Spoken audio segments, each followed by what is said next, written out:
Good evening, Titan Nation. How's everybody doing this evening?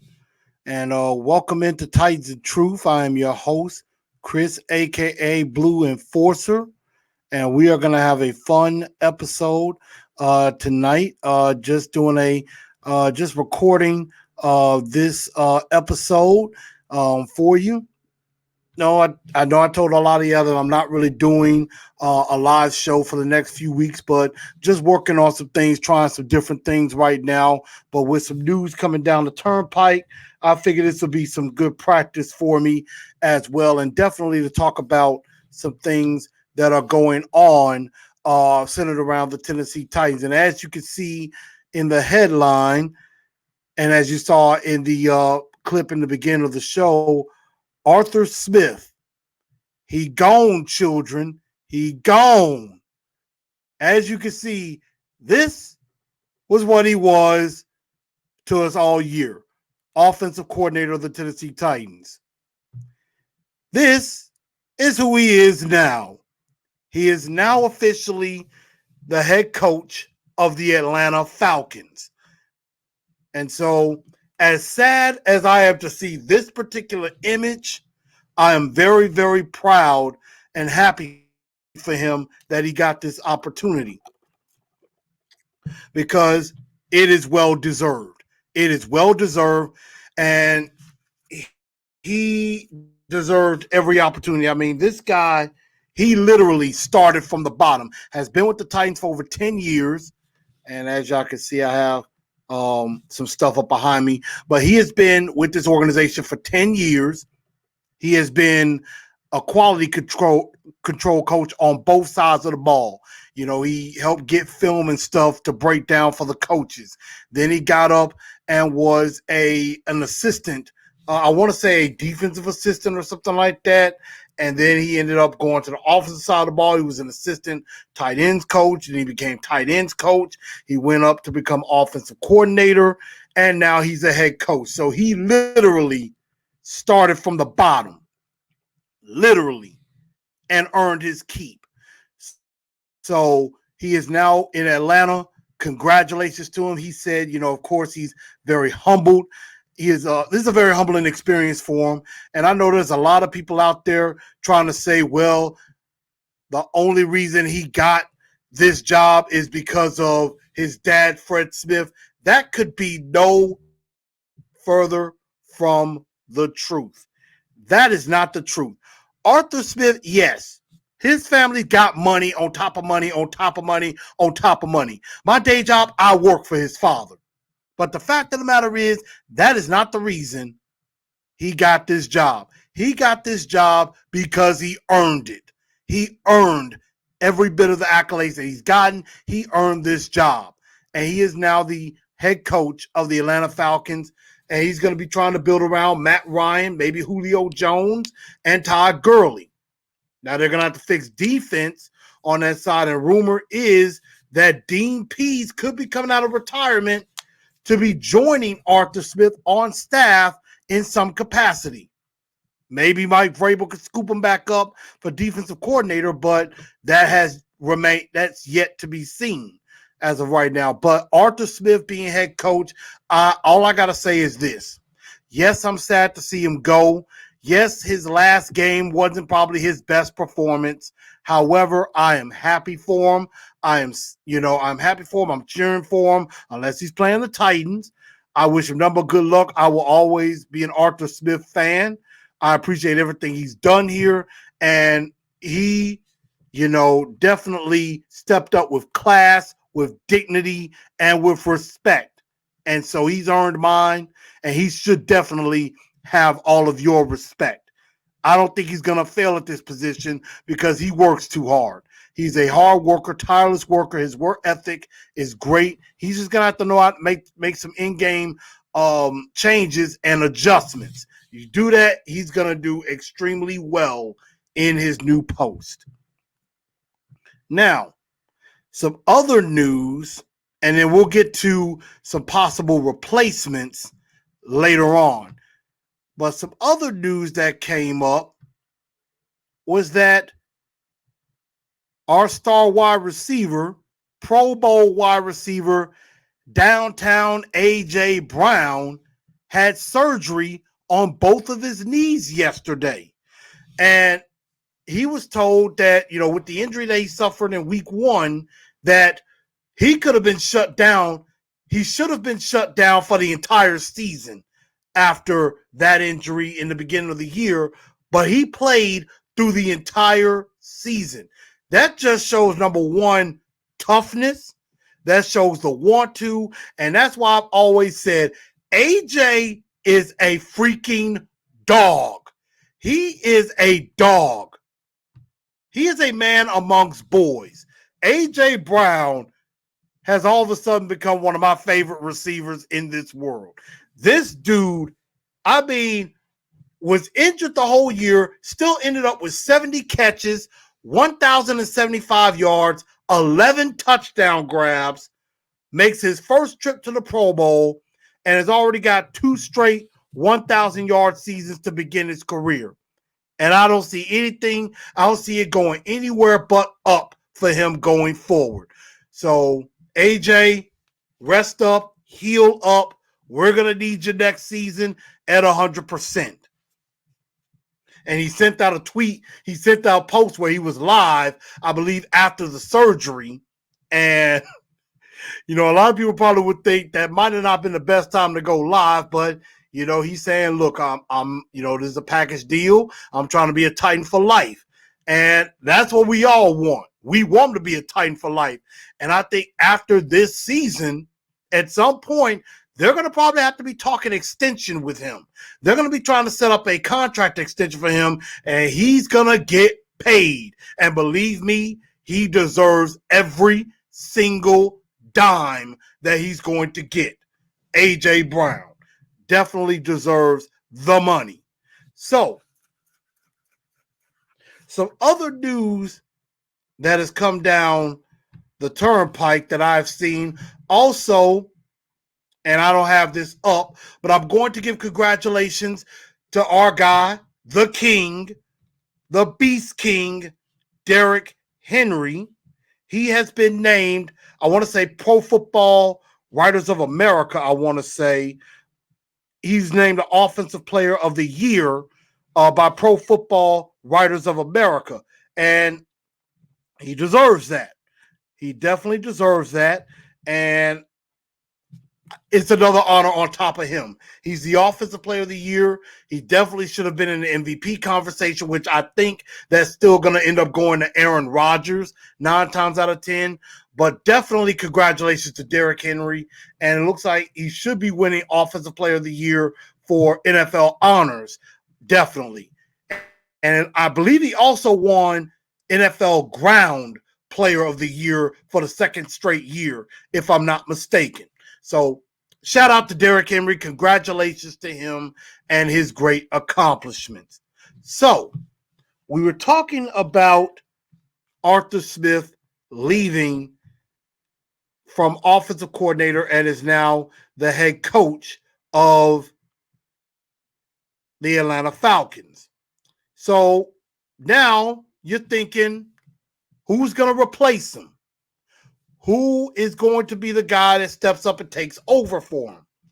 And so I quickly threw together a list, and I want to shout out Titan Upload. I know he did his show last night talking about his possible candidates for offensive coordinator, and he did it was a tremendous show. Terrific job. He broke down a lot of things on those particular candidates. I didn't have as big of a breakdown as him. I just put together a list of people that I think could be possible options as offensive coordinator. And these are just some shot in the dark thoughts that I had on this. So we'll quickly go through this. First off, in-house. If we stay in-house and promote from within, which I would not be shocked if this is what Mike Vrabel does, is stay in house. You got rumors, people are talking about possibly offensive line coach Keith Carter. You got wide receiver coach Rob Moore. Or I would go with quarterback coach Pat O'Hara if we stay in-house. Now, of the three, I would go with Keith Carter last on this list.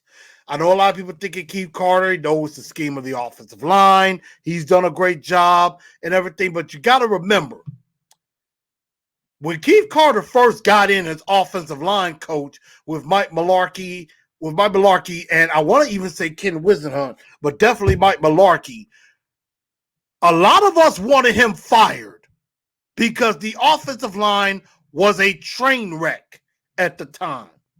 But then you got Jack Conklin, and you got a healthy Taylor Lewan, who is one of the best left tackles in the game.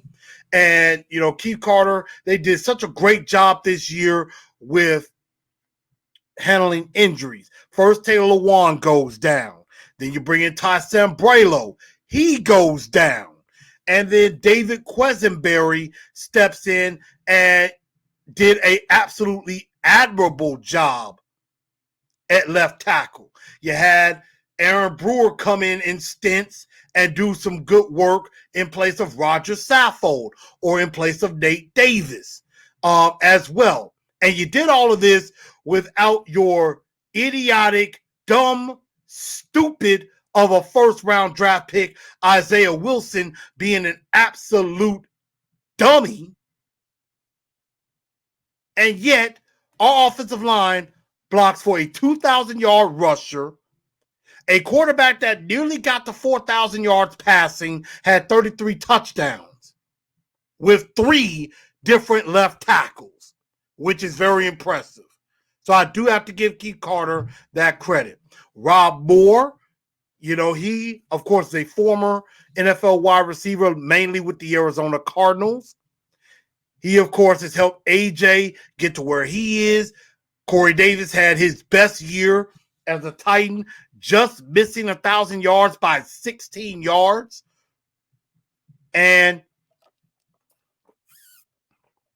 excuse me for that. And then also, of course, I'll give some credit to Nick Westbrook-Akina. He's been pretty good on special teams, definitely, and has caught the ball a couple of times, and everything as the year went on. And Khalif Raymond being a deep threat, even though he didn't play much. But Rob Moore definitely deserves credit for what he's done with A.J. Brown and Corey Davis especially. Pat O'Hara, as quarterback coach, I think is the most logical option because, the most important position on the field offensively is the quarterback. And he works closely with Ryan Tannehill. And so, Tannehill has had a lot of success ever since he became the starting quarterback.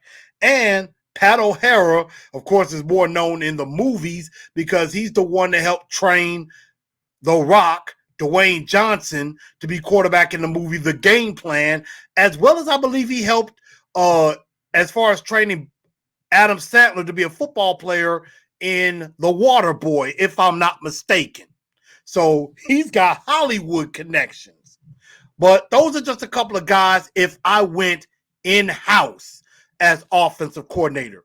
But as you look, if I go outside of the team, some guys that I'm looking at that I would be impressed with. I know Tighten Upload definitely mentioned Baltimore offensive coach Matt Weiss. He mentioned Brian Schottenheimer, the offensive coordinator in Seattle. Now, one guy on this list that he mentioned that I kind of thought would be a good choice is Browns offensive line coach Bill Callahan. Now, a lot of you may remember he was the former Nebraska head coach and was also the former head coach of the Oakland Raiders when they were in Oakland. And, that Browns offensive line is a very, very, very good offensive line. He has head coaching experience. He has offensive coordinator experience and is a guy that would stick with the run. And so That would help Derrick Henry, but he also has some offensive coordinator experience, which would definitely be beneficial to the Tennessee Titans. Now, I don't know how he would mesh with Vrabel. I don't think the two know each other, so that could be a reason not to go in that direction, but that is a thought to me. Another option is Houston offensive coordinator Tim Kelly. Of course, Tim Kelly is the brother of right tackle Dennis Kelly, and I believe him and Vrabel have some familiarity that does go back to Houston. So, I mean, I could see that definitely being an option because remember, Vrabel is very big on relationships, and he always tends to go with guys he know. The first guy he wanted as his offensive coordinator was Ryan Day. And of course, before that could happen, he ended up getting the job as the head coach of Ohio State, of the Buckeyes of Ohio State. So Tim Kelly, as offensive coordinator, I mean, the offensive line was never good, but I mean, Deshaun Watson still, despite a terrible offensive line, putting up big numbers. So that could be an option. A guy that I really like and a guy that I think really deserves an opportunity is Chargers quarterback coach Pep Hamilton. And as you remember, Pep Hamilton was formerly offensive coordinator for the Indianapolis Colts, definitely with Peyton Manning and also with Andrew Luck. And he does have a small tad of head coaching experience because he was the head coach of the DC Defenders in the XFL, although that was very short-lived for a couple of weeks because they stopped because of COVID. So he does have a tiny bit of head coaching experience. So, but as far as working with quarterbacks and on the offensive side of the ball, he's been a play caller. I would like Pep Hamilton. Now, I don't have former head coach Anthony Lynn or Doug Peterson on this list because I don't know. First of all, those guys may not even be coaching this year. They may take a year off and chill and then look for their next opportunity, kind of like what Mike McCarthy did after he was fired from Green Bay. But I could see Anthony Lynn there. Doug Peterson, not so much. But when I'm looking at some of these guys, I'm looking at guys who could have some longevity, some guys that could be offensive coordinator for some years and maybe not end up being poked to being a head coach in the very near future. Bill Callahan, I don't see that happening. Tim Kelly, I don't really see that happening either. Pep Hamilton, I kind of could see ending up being a head coach somewhere if he does well as an offensive coordinator. That's the only one. And then my shot in the dark, somebody that I really didn't know anything about until I read an article, is Packers quarterback coach and passing game coordinator Luke Getsy, who works with Aaron Rodgers and, I mean, very extensively. And, I mean, you see the offense that they run. Devontae Adams, one of the best receivers in the league. And they even still have Adam Jones, who's a very good running back.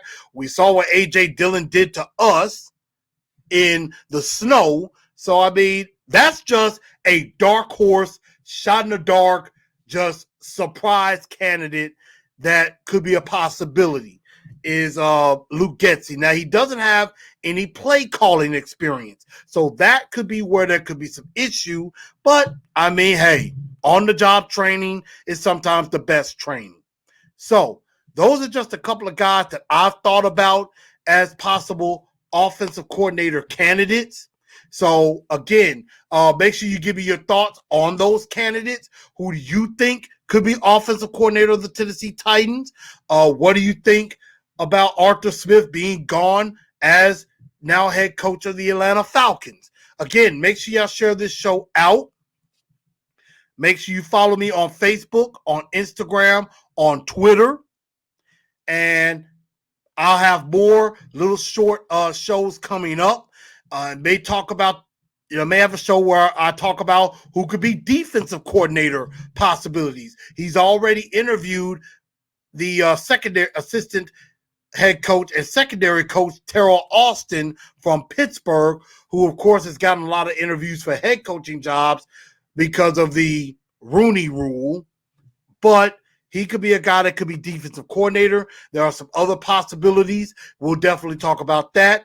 I will, at some point within the next few weeks, maybe even within the next week, I will unveil my first mock draft, just Titans mock draft of who I think the Titans could go with in the draft. We got the Senior Bowl coming up in Mobile in a few weeks. So that's something that's going to be coming up. So definitely make sure y'all check this show out. Leave me your comments. Let me know what you think and everything. Make sure you share the show. Hit that like button. I want you to smash it. And if you haven't subscribed to the show already, make sure you subscribe to the show. So again, thank y'all for tuning in to Titans and Truth. I'm your man, Chris, a.k.a. Blue Enforcer. And as always, all we could do is tighten up. Good night, y'all. Thank y'all for tuning in. I will be seeing y'all soon. We talking King Henry. We pushing a rock.